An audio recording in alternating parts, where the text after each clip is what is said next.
talk some hoops with one of the best in the business around here. It's Thunder Cover with NewsOK.com and the Oklahomans, Darnell Mayberry. Darnell, man, what's going on? Not much. How you guys doing today? We're doing well, man. Did you enjoy the weekend? Good weekend. It's getting hot out there, though. It is. At least we didn't have monsoon rains, tornadoes, so I'll take sunshine and heat over that bad weather. You're right about that.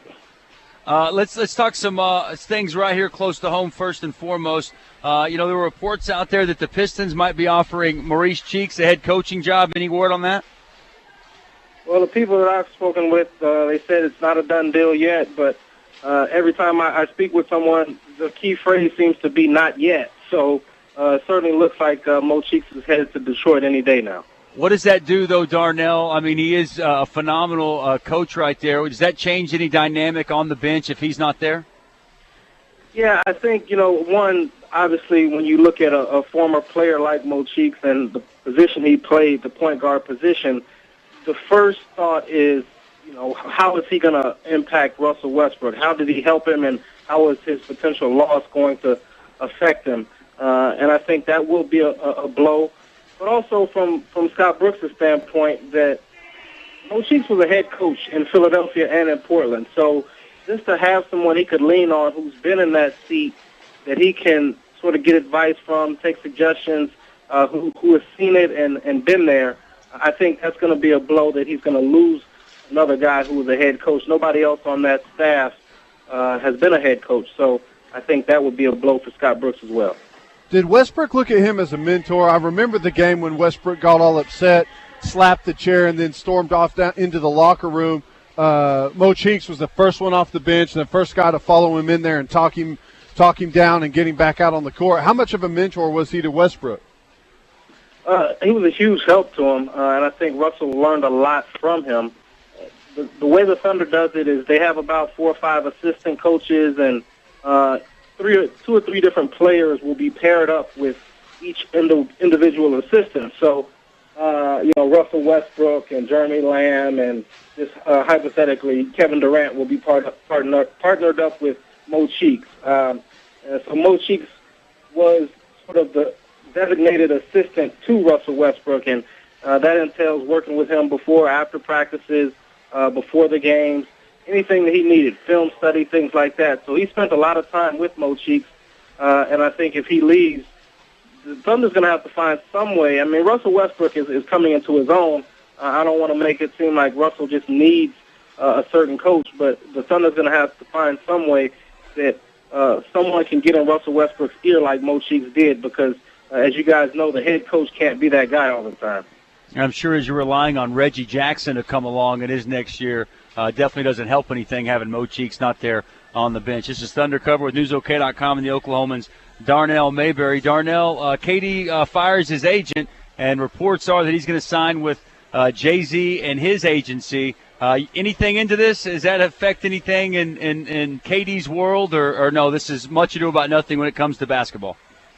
Well, you never know. I mean, I think there's the basketball and then there's the business. And who knows how these two things might line up. And I think the sort of biggest fear out there is that signing with a mogul like Jay-Z and an agency like Creative Artists,